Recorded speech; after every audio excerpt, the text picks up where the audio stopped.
എന്നെപ്പോലെയുള്ളവരെ സംബന്ധിച്ചിടത്തോളം അങ്ങനെയുള്ള സദസ്സുകളിൽ വേണ്ടതുപോലെ പങ്കെടുക്കാനോ അവിടെയുള്ള ആത്മീയമായ വെളിച്ചവും തെളിച്ചവും ഊർജവും സമ്പാദിച്ച് സായുജ്യരാകുവാനോ കഴിഞ്ഞിട്ടില്ല. ഒരുപക്ഷെ ഇവിടെയുള്ള പ്രായമുള്ള ആളുകൾക്ക് പഴയ കാലത്തെ ആത്മീയമായ തെളിച്ചമുള്ള വെളിച്ചമുള്ള പല സദസ്സുകളിലും മഹത്തുക്കളുടെ സദസ്സുകളിലും പങ്കെടുത്ത ഒരു ഓർമ്മയുണ്ടാവും. വലിയ സ്വരഗാംഭീര്യമോ മാധുര്യമോ പ്രൗഢിയോ ഹൈബത്തോ ഒന്നും ഉണ്ടാവൂല. അവിടെയുള്ള വാക്കുകൾ ഉള്ളിൽ വെളിച്ചമുണ്ടായതുകൊണ്ട് കേൾക്കുന്നവരുടെ ഹൃദയത്തിലേക്കത് തറച്ചിരുന്നു. അടുത്ത 2 കൊല്ലത്തേക്കുള്ള മുന്നോട്ട് ആത്മീയമായി ചലിക്കാനുള്ള വെളിച്ചം ആ സദസ്സിൽ നിന്നും ലഭിച്ചിരുന്നു.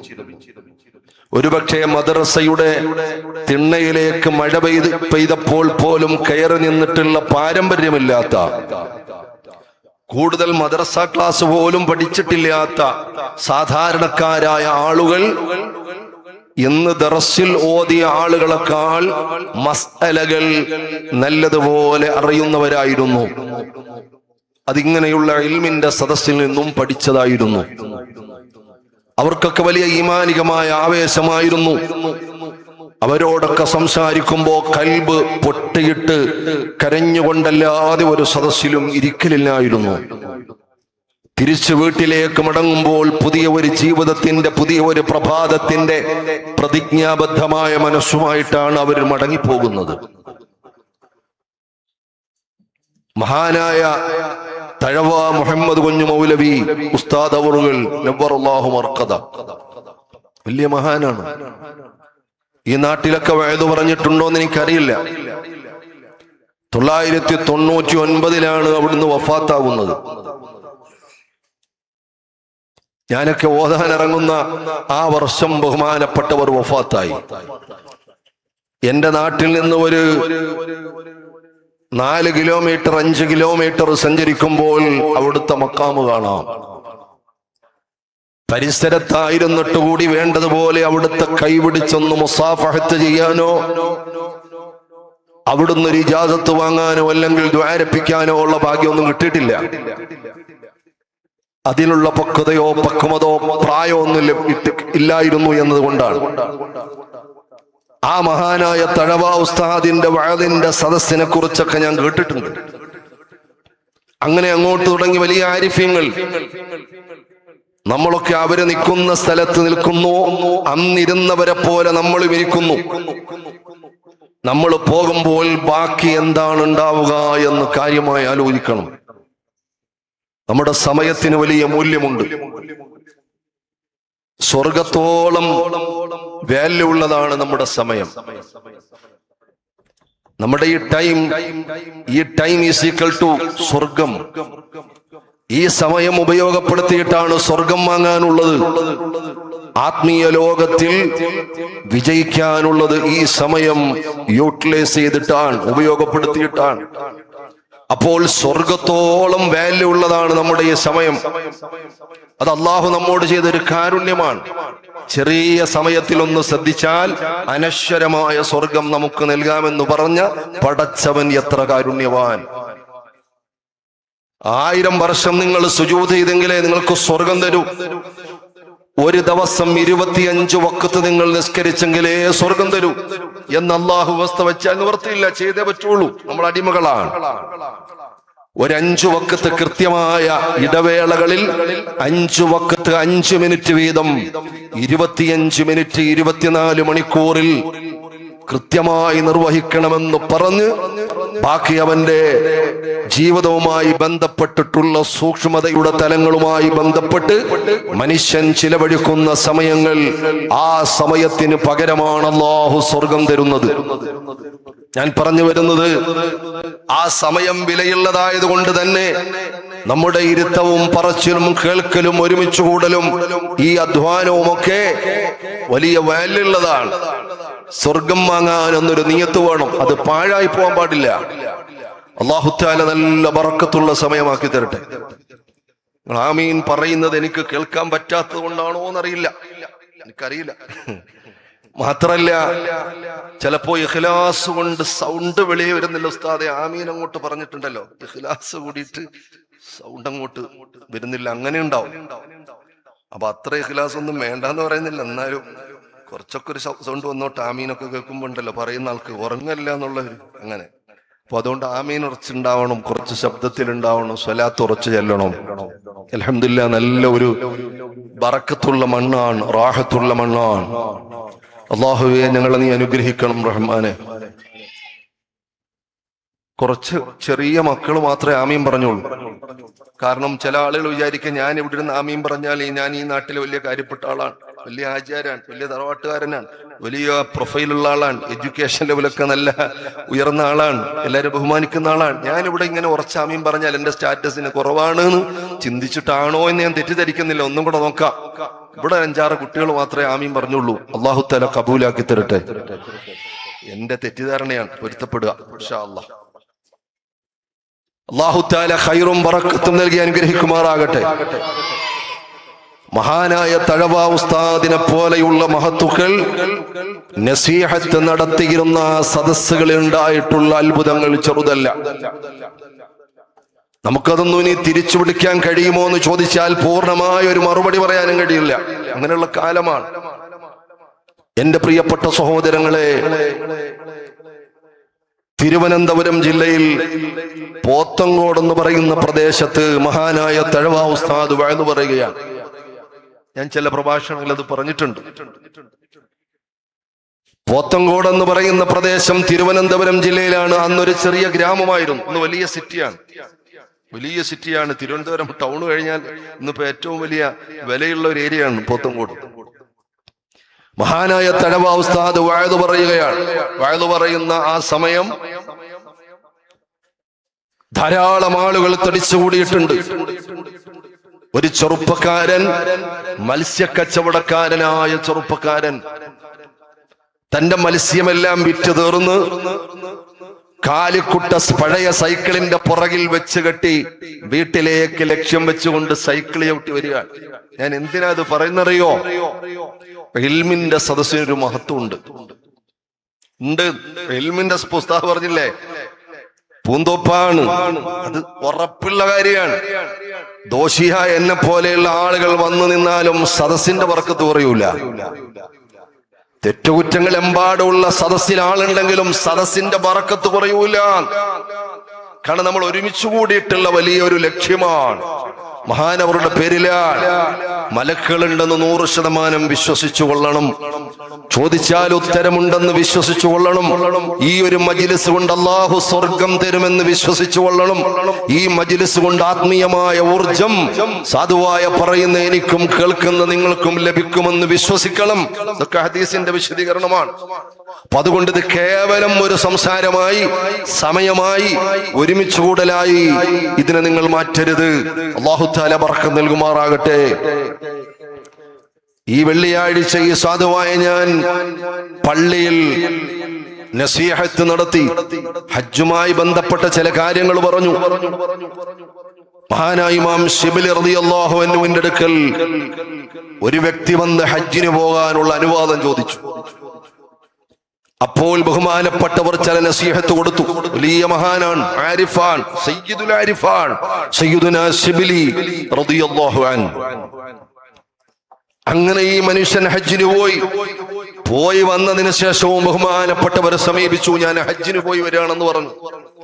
ശിബിലി റളിയല്ലാഹു തആല അൻഹു ചില ചോദ്യങ്ങൾ ചോദിച്ചു. ഞാൻ വിശദീകരിക്കുന്നില്ല.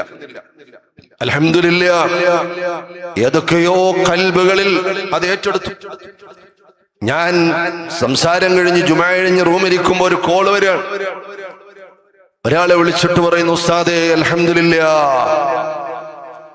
അൽഹംദുലില്ലാഹ്, ഞാൻ ഹയാത്തിലുണ്ടെങ്കിൽ അടുത്ത വർഷം എന്റെ ഭാര്യയുമായി പരിശുദ്ധമായ മത്താഫിലും മസ്അയിലും ഞാൻ എത്തിയിരിക്കും. അല്ലാഹു തൗഫീഖ് കൊടുക്കട്ടെ. നമ്മൾ ഒന്ന് ശ്രദ്ധിച്ച് പറഞ്ഞാൽ മതി, വലിയ അസർ ഉണ്ടാവും.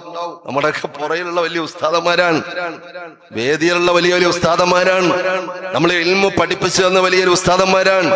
അവർക്കൊക്കെ വലിയ വലിയ മശായിഖ്മാരുണ്ട്. ആ ഒരു ധൈര്യം നമ്മുടെ കയ്യിലൊന്നും ഉണ്ടായതുകൊണ്ടല്ല. അപ്പൊ അതുകൊണ്ട് ചെറിയ കാര്യമല്ല. ഇപ്പോൾ ഇവിടെ നമുക്കൊരിക്കലും ഡിക്റ്റേറ്റ് ചെയ്യാൻ പറ്റാത്ത ഒരാത്മീയമായ പ്രൗഢിയുള്ള ഒരു പ്രപഞ്ചം ഇവിടെ രൂപപ്പെട്ട് കഴിഞ്ഞു എന്ന് ഉറപ്പിച്ചുകൊള്ളണം. അള്ളാഹു അനുഗ്രഹിക്കുമാറാകട്ടെ.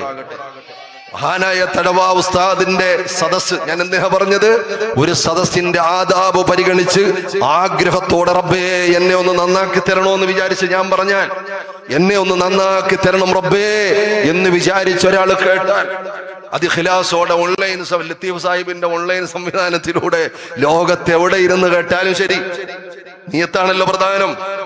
എന്റെ പ്രിയപ്പെട്ടവരെ, അങ്ങനെ ചിന്തിക്കുന്ന ഒരാൾക്ക് അല്ലാഹു വലിയ മാറ്റം കൊടുക്കുമെന്നാണ് പറഞ്ഞതിന്റെ ഉദ്ദേശം. ഇൽമിന്റെ സദസ് വെറുതെയല്ല, അത് ചെറുതല്ല. മഹാനായ തഴവ ഉസ്താദിന്റെ പരിശുദ്ധമായ വഅദ്, അവിടുന്ന് പരലോകവും ഖബറും ഹിസാബും അദാബും നരകവും മരണവും ഇതൊക്കെയാണ് അവിടുത്തെ മാറ്റർ.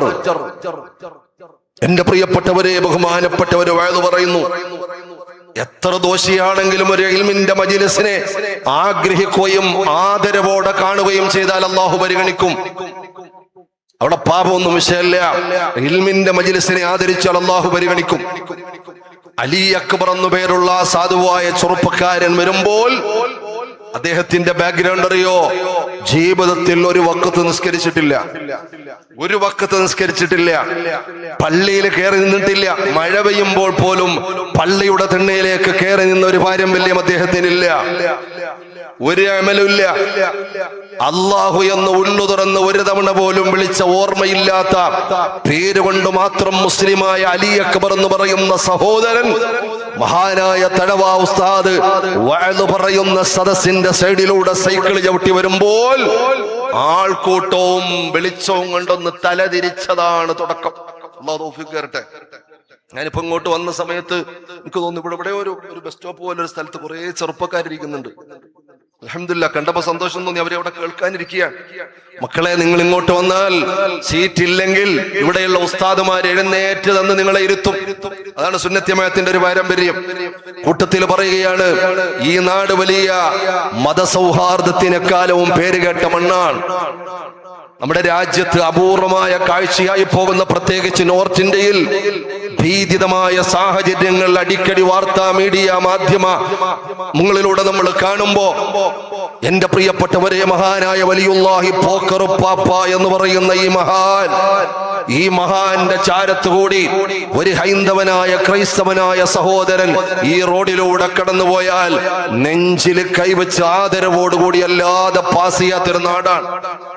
ഒരു പരിപാടി വന്നാൽ അവരും സഹകരിക്കും. ഒരു നേർച്ച വന്നാൽ ഞങ്ങളുടെ ഭാഗവും അതിലുണ്ടാവണമെന്ന് ആഗ്രഹിച്ച് വലിയ കൂട്ടായ്മയും സന്തോഷവും സൗഹാർദ്ദവും സഹിഷ്ണുതയും പരസ്പര വിശ്വാസവും സ്നേഹമുള്ള ഒരു മണ്ണാണ്. അല്ലാഹു നിലനിർത്തി തരുമാറാകട്ടെ. അൽഹംദുലില്ലാഹ്, നമ്മുടെ നാട് പുതിയൊരു ഭരണ സംവിധാനത്തിലേക്ക് ഉത്തരവാദിത്വം ഏറ്റെടുക്കാൻ പോവാണ്. നാളെയല്ലേ നിങ്ങൾ ഉണ്ടണില്ല എന്ന് ഞാൻ എന്തെങ്കിലും ചോദിച്ചാൽ നിങ്ങൾ പറയണം. അപ്പൊ നമുക്ക് ഒരുപാട് കാര്യം പറയാൻ പറ്റും. ഹാജിക്ക് ചിരിക്കുന്നുണ്ട്. നാളെയാണ്. എന്ത് നാളെയാണ്? സത്യപ്രതിജ്ഞ. ആ പ്രതിജ്ഞ സത്യമാകട്ടെ. ആമീൻ പറയും. ഈ ദുആ സ്വീകരിച്ച കേരളം മൊത്തം രക്ഷപ്പെട്ടു. ആ പ്രതിജ്ഞ സത്യമാകട്ടെ. നമുക്ക് ദുആ ഇറക്കണ്ടേ? ആ പ്രതിജ്ഞ സത്യമാകട്ടെ. നമുക്ക് പ്രതീക്ഷയുണ്ട്, ഇല്ല എന്ന് പറയുന്നില്ല. ജയിച്ച പാർട്ടി ആരാണെങ്കിലും, എന്നെ സംബന്ധിച്ചിടത്തോളം, സുന്നത്ത് ജമാഅത്തിന്റെ പ്രവർത്തകരെ സംബന്ധിച്ചിടത്തോളം, ഈ ഉലമാക്കളെ സംബന്ധിച്ചിടത്തോളം പ്രത്യേകിച്ച് ഒരു പാർട്ടിയോടും വിധേയപ്പെടുന്ന മനസ്സുള്ളവരല്ല. കാലോചിതമായി ദീനിന് ഉപകാരപ്പെടുന്ന രൂപത്തിൽ നമ്മുടെ നേതൃത്വം പറയുന്നതനുസരിച്ച് ചിട്ടയോടെ പോകുന്ന ആളുകളാണ്. പക്ഷേ ഒരു സംവിധാനം നമ്മുടെ മുന്നിൽ വന്നാൽ അവിടെ പിന്നെ ആ മന്ത്രി ഇന്ന പാർട്ടിയുടെ മന്ത്രിയല്ല, കേരളത്തിന്റെ മുഴുവൻ മന്ത്രിയാണ്. ഒരു മതക്കാരുടേതല്ല, ഒരു സംഘടനക്കാരുടേതല്ല, ഒരു സങ്കുചിതത്വത്തിന്റെ നിഴലിൽ വരേണ്ട ആളല്ല, കേരളത്തിന്റെ മൊത്തം മന്ത്രിയാണ്. പടച്ചോൻ വേണ്ടതുപോലെ ഭരണ സംവിധാനത്തിന്റെ എല്ലാ ചിട്ടകളുമൊത്ത് വളരെ നീതിപൂർവമായി അദ്ദേഹത്തിന് കരുത്തോടെ മുന്നോട്ട് പോകാൻ പടച്ചോൻ തൗഫീഖ് കൊടുത്ത് അനുഗ്രഹിക്കട്ടെ. പ്രാർത്ഥന കൊണ്ട് നമ്മൾ പിന്തുണയ്ക്കണം. ചില നല്ല ശൈലികൾ അദ്ദേഹത്തിന് കാണാൻ കഴിഞ്ഞു. 10 കൊല്ലം കേരളം ഭരിച്ച, 2 ടേമിൽ കേരളം ഭരിച്ച, ഇപ്പോൾ പ്രതിപക്ഷ സ്ഥാനത്തുള്ള പിണറായി വിജയൻ എന്ന സഖാവ് പിണറായി വിജയനെ അദ്ദേഹം പോയി കണ്ടതായി മീഡിയയിൽ കണ്ടു. ഞാൻ രാഷ്ട്രീയം പറയല്ല, ഞാൻ ഈ ഒരു സംവിധാനത്തിലേക്ക് കയറിയപ്പോൾ ചില പ്രതീക്ഷകൾ സാധാരണ ആളുകൾ ചെയ്യാത്ത, അദ്ദേഹത്തിന്റെ മുമ്പിൽ പോയി അദ്ദേഹത്തോടെ സൗഹാർദ്ദത്തോടെ സംസാരിച്ചു. മീഡിയ അദ്ദേഹത്തോട് ചോദിക്കുന്നുണ്ട് എന്തിനാണ് വന്നത്. അപ്പൊ അദ്ദേഹം വളരെ ആവേശത്തോട് പറയുന്നുണ്ട്, 10 കൊല്ലം ഭരിച്ച പ്രാക്ടീസ് ഉള്ള വലിയൊരു സംവിധാനത്തിന്റെ നേതൃത്വമായ, നിലവിൽ പ്രതിപക്ഷ നേതാവായിരിക്കുന്ന ഒരുപാട് പാഠമുള്ള ആളാണ്. അവരുടെ സൗഹാർദ്ദം വേണം ഞങ്ങൾക്ക് മുന്നോട്ട് പോകാൻ. നല്ല അന്തസ്സുള്ള വർത്തമാനം. പല മരണപ്പെട്ടു പോയ, പാർട്ടി നോക്കാതെ പല മരണപ്പെട്ടു പോയ നേതാക്കന്മാരുടെ വീട്ടിലേക്കും അദ്ദേഹം ചെന്നു. അദ്ദേഹം പറഞ്ഞു, എനിക്ക് Z+ കാറ്റഗറി വേണ്ട, വാഹനം കുറയ്ക്കണം, കറുത്ത കാറ് വേണ്ട. നല്ലൊരു തുടക്കമാണ്. അതാ ഞാൻ പ്രതീക്ഷയാണെന്ന് പറഞ്ഞത്. അങ്ങനെ നമ്മുടെ മനസ്സുകളിലേക്ക്, നമ്മുടെ നാട്ടിലേക്ക്, സാധാരണക്കാരിലേക്ക് ഇറങ്ങി വലിയൊരു വിപ്ലവം നടത്താനുള്ള നല്ല ഒരു ശ്രമം പുതിയ മുഖ്യമന്ത്രി നടത്തുന്നുണ്ട്. നാളെ സത്യപ്രതിജ്ഞയാണ്. ഇന്ത്യയുടെ ഒരറ്റത്തുള്ള 2 സംസ്ഥാനങ്ങൾ ഇന്ത്യ മുഴുവനും പ്രതീക്ഷ നൽകുന്ന നല്ലൊരു വിജയമാണ് കിട്ടിയിട്ടുള്ളത് എന്ന് നമുക്ക് പറയാം. തമിഴ്നാടും കേരളവും ഇതൊരു വലിയ വിപ്ലവമാകട്ടെ. രാജ്യം മുഴുവനും സൗഹാർദ്ദത്തിന്റെ, സഹിഷ്ണുതയുടെ, സെക്കുലറിസത്തിന്റെ മണ്ണായി ഇതോടുകൂടി പടർന്നു പന്തലിച്ച് എല്ലാവരെയും ഏകോദര സഹോദരങ്ങളെ പോലെ കാണുന്ന, കഴിക്കുന്ന ഭക്ഷണത്തിന്റെ പേരിൽ, ധരിക്കുന്ന വസ്ത്രത്തിന്റെ പേരിൽ, സംസാരിക്കുന്ന ഭാഷയുടെ പേരിൽ, ആരാധനാലയങ്ങളുടെ പേരിൽ, മദ്രസകളുടെ പേരിൽ എന്റെ പ്രിയപ്പെട്ടവരെ അറുങ്കൊല ചെയ്യപ്പെടുന്ന ആയിരങ്ങൾ രാജ്യത്തുണ്ട്. അപമാനകരമാണ്. അപ്പൊ അതുകൊണ്ട് വലിയ പ്രതീക്ഷയോടെയാണ് ഇങ്ങനെയുള്ള വിജയങ്ങളെ ഈ രാജ്യം നോക്കിക്കാണുന്നത്. അള്ളാഹു അനുഗ്രഹിക്കുമാറാകട്ടെ. ആ നാളത്തെ പ്രതിജ്ഞ സത്യമായി പുലരുന്നതിനും എല്ലാവരെയും ഒന്നിച്ചു നിർത്തി മതസൗഹാർദ്ദം എന്ന് പറയുമ്പോ ഇവിടെയുള്ള ബഹുഭൂരിപക്ഷം മുസ്ലിമീങ്ങളും അഹ്ലുസുന്ന വൽ ജമാഅത്തിന്റെ വിശ്വാസമുള്ളവരാണ്. കാര്യമായി അവരെ പരിഗണിച്ച് മുന്നോട്ട് പോകൽ അനിവാര്യമാണ്. കാരണം ഈ നാടിന്റെ സഹിഷ്ണുത ആഗ്രഹിക്കുന്നവരാണ്, സമാധാനം ആഗ്രഹിക്കുന്നവരാണ്, സൗഹാർദ്ദം ആഗ്രഹിക്കുന്നവരാണ്, പരസ്പര വിശ്വാസത്തോടെ പോകണമെന്ന് ആഗ്രഹിക്കുന്നവരാണ് മഹാനായ ഖമറുൽ ഉലമാ കാന്തപുരം ഉസ്താദ് അടക്കമുള്ള മഹത്തുക്കളായ പണ്ഡിതന്മാർ. അതുകൊണ്ട് തന്നെയാണ് ഇന്ത്യയിലെ ഏറ്റവും വലിയ സമൂഹ വിഭാഗത്തിൽ വരുന്നവരുടെ പാർട്ടി നോക്കിയില്ല, സംഘടന നോക്കിയില്ല, മതം നോക്കിയില്ല. വീടുകൾ നിർമ്മിച്ചു കൊടുത്തപ്പോ എന്റെ പ്രിയപ്പെട്ടവരെ, പാണക്കാട് കുടുംബത്തിന്റെ നേതൃത്വത്തിൽ വീടുകൾ നിർമ്മിച്ച് ഇലക്ഷന് മുമ്പ് തന്നെ കാര്യങ്ങൾ ചെയ്തപ്പോ, അല്ല ഇലക്ഷന് ശേഷം, അല്ലേ, ഇലക്ഷന് ശേഷം വോട്ട് ബാങ്കോ മറ്റോ ഒന്നും പ്രതീക്ഷിക്കാതെ അത് ചെയ്തപ്പോഴും എന്റെ പ്രിയപ്പെട്ടവരെ, അവരൊന്നും മതവും രാഷ്ട്രീയവും നോക്കിയില്ല.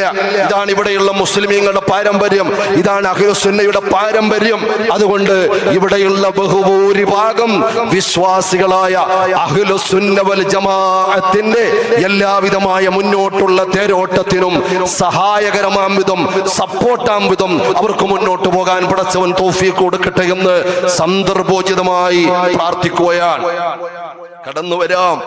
അലി അക്ബർ എന്ന് പറയുന്ന സഹോദരൻ, അദ്ദേഹം തലതിരിച്ചത് മാത്രമായിരുന്നു ആദ്യത്തെ തുടക്കം. അദ്ദേഹത്തിന്റെ മനസ്സിൽ ഏതോ ഒരു വാക്ക് വന്ന് ഉടക്കി. മഹാനായ തടവ ഉസ്താദ് വഅദ് പറഞ്ഞ വാക്കിലേതോ ഒരു വാക്ക് അദ്ദേഹത്തിന്റെ മനസ്സിലുടക്കി.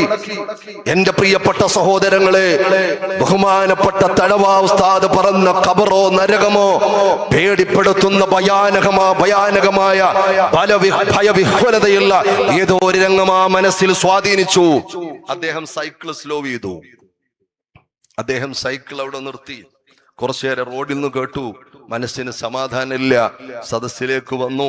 ഒരു കസേര വലിച്ചിട്ട് ആ കസേരയിൽ ഇരുന്നു. വഅദ് തിരുവോളം കേട്ടു. പൊട്ടി പൊട്ടി പൊട്ടി പൊട്ടി കരഞ്ഞു. സദസ് കഴിഞ്ഞു, എല്ലാവരും എഴുന്നേറ്റ് പോയി. കസേര പറക്കി മടക്കി വെക്കാൻ പ്രവർത്തകർ വന്നു. ഒരാളിങ്ങനെ കുനിഞ്ഞിരിക്കുന്നു. തട്ടി വിളിച്ചിട്ട് പറയാണ്, എന്തുറക്കമാണ്. വയത് കഴിഞ്ഞ് എല്ലാരും പോയി, ഉസ്താദും പോയി. അദ്ദേഹത്തിനെ തട്ടി വിളിച്ചപ്പോ തലയുയർത്തി നോക്കിയപ്പോൾ കരഞ്ഞ് കലങ്ങിയ കണ്ണുകളാണ്, വിതുമ്പുന്ന ചുണ്ടുകളാണ്. അദ്ദേഹത്തിനെ എഴുന്നേപ്പിച്ചു വിട്ടു. ജീവിതത്തിൽ ആദ്യമായി അറിയാവുന്നത് പോലൊരു ളുഉ ചെയ്ത് പടിഞ്ഞാറേക്കൊരു മുസല്ല, അലി അക്ബർ എന്ന് പറയുന്ന സഹോദരൻ അന്നത്തെ രാത്രിയിലിട്ട മുസല്ല മരണം വരെയും ചുരുട്ടിയിട്ടില്ല. ആ മനുഷ്യന്റെ മാറ്റം ചെറുതല്ല. അലിഫെന്ന അക്ഷരം അറിയാത്ത ആളാണ്. അത്ഭുതമായിരുന്നത് ഞാൻ പറഞ്ഞു കേട്ട കഥയല്ല, എന്റെ സ്വന്തം അനുഭവത്തിലാണ് പറയുന്നത്. 5 വർഷം ഞാൻ അദ്ദേഹത്തിന്റെ നാട്ടിൽ പഠിച്ച ആളാണ്.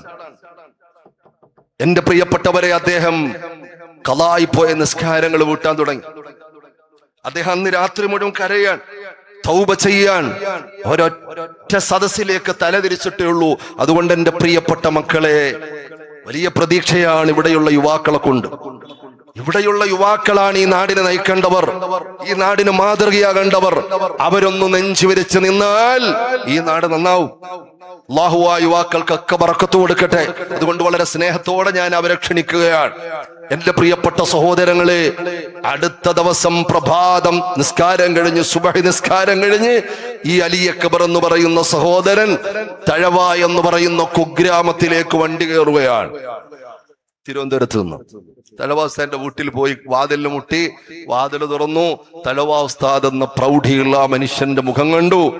ഒരു രാജാവിന്റെ മുമ്പിൽ ഒരു പ്രജ നിൽക്കുന്നത് പോലെ തലയിൽ കെട്ടിയിരുന്ന മുഷിഞ്ഞ തോർത്തഴിച്ച് കയ്യിൽ വെച്ച് വളരെ അതപോടെ സലാം പറഞ്ഞ് കൈപിടിച്ച് മുത്തിയിട്ട് കരഞ്ഞുകൊണ്ട് അലി അക്ബർ എന്ന് പറയുന്ന സഹോദരൻ പറഞ്ഞു, ഉസ്താദേ, എന്റെ കൈ പിടിക്കണം, എനിക്ക് സലാമത്ത് തരണം, എനിക്ക് ഈമാനോടെ മരിക്കണം. ഞാൻ പോത്തങ്കോടുകാരനാണ്. ഇന്നലെ അവിടുന്ന് വഅദ് പറഞ്ഞ സദസ്സിലുണ്ടായിരുന്ന ആളാണ്. ഞാൻ ഇന്നലെ ഉറങ്ങിയിട്ടില്ല. എനിക്ക് ഈമാനോടെ മരിക്കണം. വിശപ്പും ദാഹവും അറിയുന്ന, ഉൾക്കാഴ്ചയുള്ള, കൽബ് കാണാൻ പവറുള്ള തഴവ ഉസ്താദ് ആ മനുഷ്യനോട് പറഞ്ഞു, മോനെ പൊയ്ക്കോ, നിനക്ക് ദുനിയാവും ആഖിറവും ഞാൻ തന്നു. നിനക്ക് ദുനിയാവും ആഖിറവും ഞാൻ തന്നു, പൊയ്ക്കോളാൻ പറഞ്ഞു. ആ തുടങ്ങിയ തേരോട്ടം ഇന്ന് തിരുവനന്തപുരം ജില്ലയിൽ തുമ്പവേളി അറിയാം, റോക്കറ്റ് പോവണോ?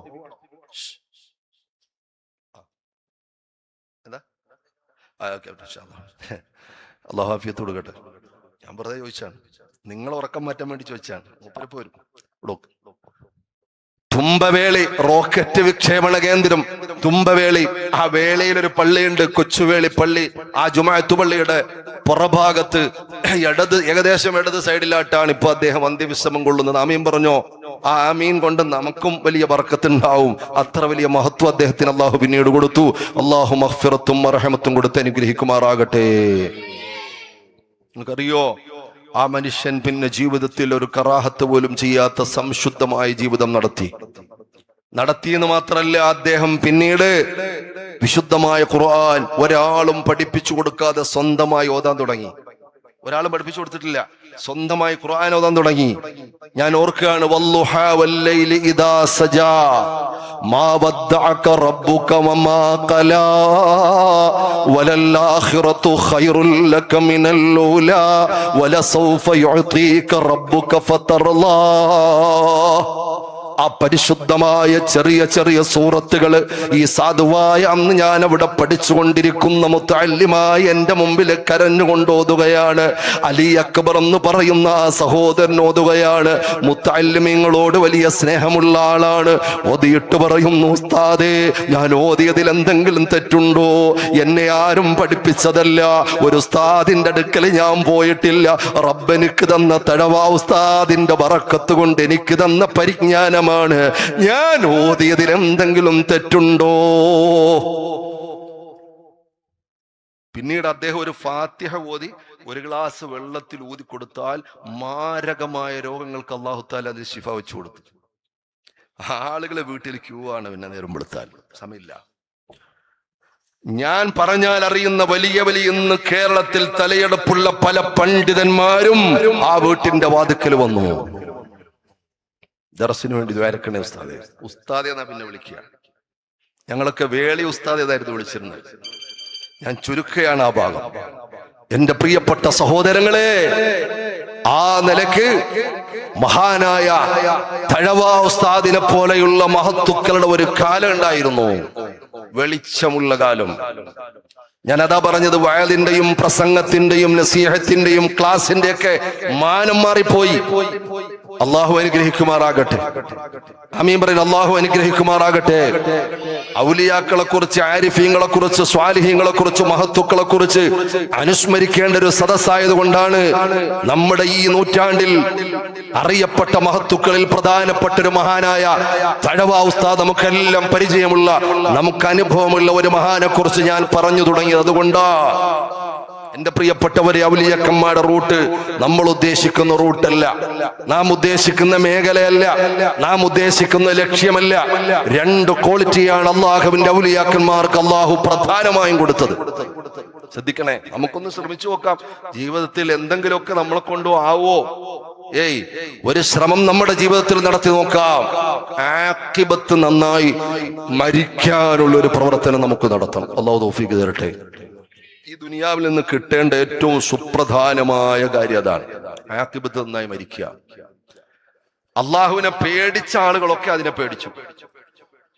മനസ്സിലായില്ല? ഖൽബിൽ വല്ലാതെ പേടിയുള്ള അള്ളാഹുവിന്റെ ഔലിയാക്കന്മാരും ആരിഫീങ്ങളും ഏറ്റവും കൂടുതൽ കരഞ്ഞൊരു വിഷയം, പടച്ചവനെ ആഖിബത്ത് മോശമായി പോകുമെന്നുള്ളതാണ്. നമ്മളൊക്കെ അടിപൊളിയായിട്ട് അടിച്ചു പൊളിച്ച് അരങ്ങ് തകർത്ത് തല്ലി തകർത്ത് നടക്കുകയാണ്. വല്ല പേടിയുണ്ടോ?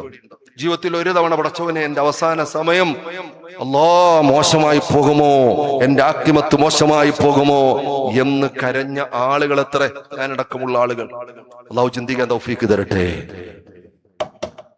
കണ്ണടയ്ക്കരുത്. ഒരാളൊന്ന് കണ്ണടച്ചിട്ടുണ്ട്, ഒറ്റ ഒരാൾ മാത്രം. എളുപ്പം തുറന്ന് കാണും നോക്കാൻ. നിങ്ങൾ നോക്കിയാൽ കിട്ടൂല, എനിക്ക് മാത്രമേ കിട്ടുള്ളൂ. നിങ്ങൾ നോക്കിയാൽ ആളിന് മനസ്സിലാവൂല. ഒരാൾ ജസ്റ്റ് ഒന്ന് കണ്ണടച്ചിട്ടുണ്ട്. അതിനിപ്പം കണ്ണടച്ചിട്ട് വളരെ കാര്യമായില്ല, പറഞ്ഞതുപോലെ അഗാധമായി ചിന്തിച്ച് ഫിക്ർ ദിക്ർ ഇരിക്കുകയാണോ എന്ന് എനിക്കറിയില്ല. എന്തായാലും ഇപ്പൊ തുറന്നിട്ടുണ്ട്. ഇൻഷാ അല്ലാഹ് അല്ലാഹു ആഫിയത്തുള്ള ദീർഘായുസ്സ് കൊടുക്കട്ടെ. ആമീൻ പറയും. ആഫിയത്തുള്ള ദീർഘായുസ്സ് കൊടുക്കട്ടെ. അത് കുറച്ച് സമയമല്ലേ ഉള്ളൂ. ഇൻഷാ അല്ലാഹ് നമുക്ക് കണ്ണ് തുറന്നിരുന്ന് കേൾക്കാം, കൽബിന്റെ കണ്ണ് തുറന്നിരുന്ന് കേൾക്കാം. അല്ലാഹു അനുഗ്രഹിക്കുമാറാകട്ടെ.